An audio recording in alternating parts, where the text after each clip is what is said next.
selanjutnya yaitu ciri-ciri makhluk hidup. Teman-teman, apakah kalian tahu ciri-ciri makhluk hidup itu ada apa aja? Nah, ciri-ciri makhluk hidup itu ada 6. Yang pertama, bergerak. Yang kedua, bernafas. Yang ketiga, mengalami pertumbuhan. Yang keempat, berkembang biak. Yang kelima, membutuhkan makan dan minum. Yang keenam, peka terhadap rangsangan. Yang pertama itu bergerak. Nah, makhluk hidup mampu bergerak tanpa adanya bantuan dari pihak lain. Bergerak itu ada 2 macam. Yang pertama bergerak aktif dan yang kedua bergerak pasif. Bergerak aktif itu adanya perpindahan tempat dari tempat satu ke tempat yang lainnya. Dan bergerak pasif itu tidak ada perpindahan tempat. Contohnya dari bergerak aktif itu berlari dan berjalan. Kemudian contoh dari bergerak pasif itu seperti jalan. Nah, yang kedua bernafas.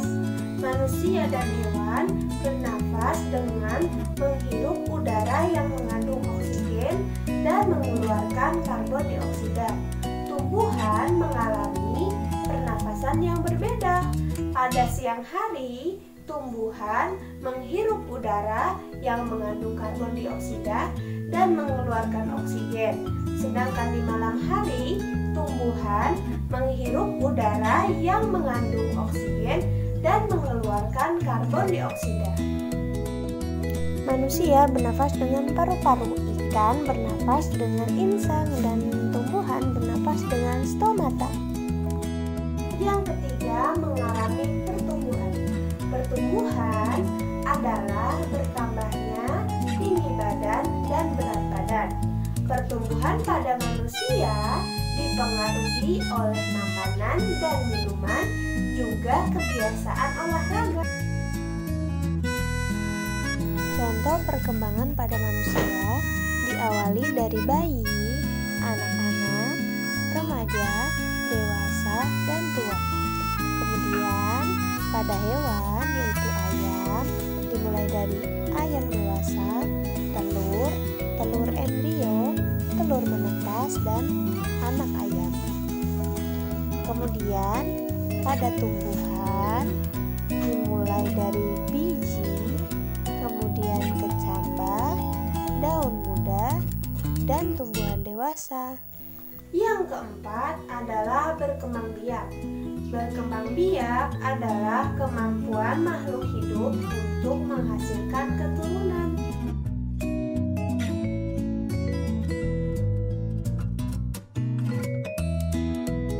Yang kelima, makhluk hidup membutuhkan makan dan minum.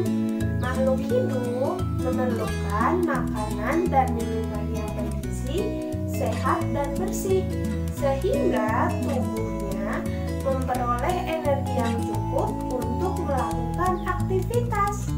Yang keenam, peka terhadap rangsangan.